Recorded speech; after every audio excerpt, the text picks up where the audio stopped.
Hello everybody and welcome back to another one of those videos where I talk about updates in the Steam version of Dwarf Fortress coming from Toady1 and KitFox. This is actually a little request that I made of KitFox and we get a cool thing out of it. So, over the past few weeks we've seen various posts relating to the world map, the most recent one being that world generation post that we talked about a couple days ago, or a week or so, a little over a week ago now at this point. But something that a couple people asked in comments, and I forwarded this off to KitFox, was what do all the little icons mean? You know, like we actually can see little icons on this map, and here's a map screenshot from today that I'm showing with all of these neat little towns and houses and everything. And I would just like to highlight this next to the thing that KitFox sent me, which is this. It's a little map legend. So if you've never seen a map legend before, it should be pretty self-explanatory. It's a set of icons with a list next to it explaining what everything do be, or what everything is. This does actually contain some things that I would almost consider to be spoilers based on, like, old school stuff, but, like, you know, let's dive in. So, first off, we have a few shots of some Dwarven Fortresses. You can see these larger fortresses next to the mountain homes and hillixes. So hillixes are the smallest fortresses that splinter off of the main mountain homes, and the large fortresses. And that you can actually spawn these in-game if you've never played Dwarf Fortress before.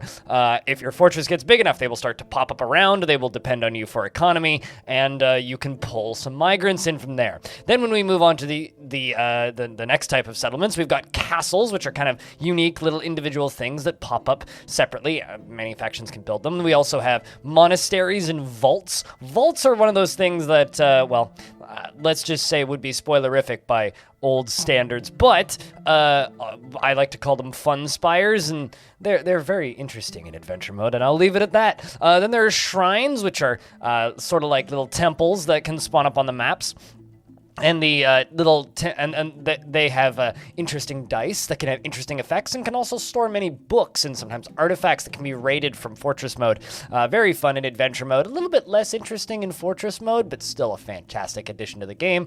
Then, of course, we have tombs, which are extremely interesting when they're populated with things. Sometimes can have mummies and other fun creatures in them. Once again, fun to explore in adventure mode and easily raidable from Fortress mode. Then we have towns and camps. Towns are obviously, you know, towns, and then camps are places where refugees or mercenary groups end up camping out for periods of time and can pop up and disappear on the world map.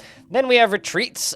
This is where elves live for some reason, up in trees made of wood, where they refuse to put ladders, and they're great. However, sometimes getting down is difficult in adventure mode, and in Fortress mode, you can raid them or trade with them or demand tribute from them or whatever, what have you. And then we have, you know, dark pits, which is where the goblins live, necromancer towers, where necromancers live, and they write special books about things, and then two ones that, again, I would consider to be spoilerific by old standards, which you won't see on the world map very often unless you know how to find them: Labyrinths and Caves and Lairs. Caves and Lairs, I think, only pop up on the map if you discover them in adventure mode, and that tends to be where big creatures like what's the word? Dragons can live, and places along those sorts.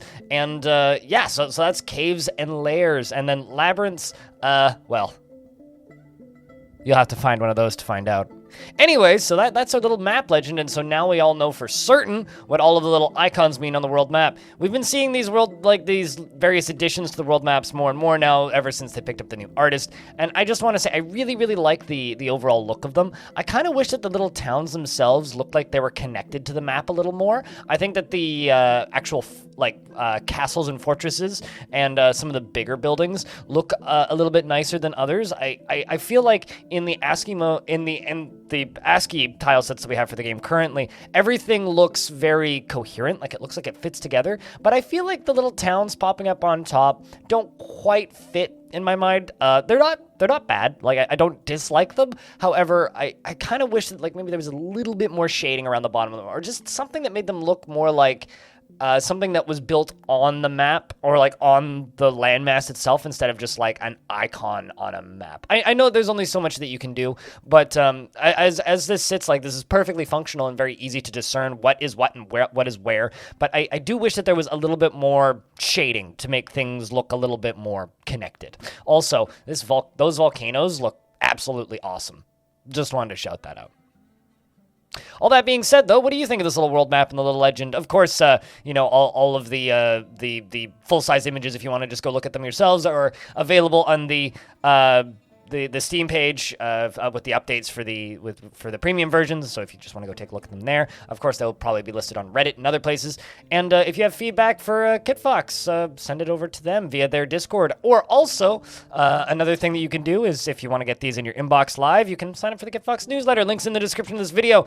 And if you want to support me directly for the content that I produce covering Dwarf Fortress, well, I have a Patreon, link is in the description, and I'm probably streaming right around now if you're watching this video right when it goes up.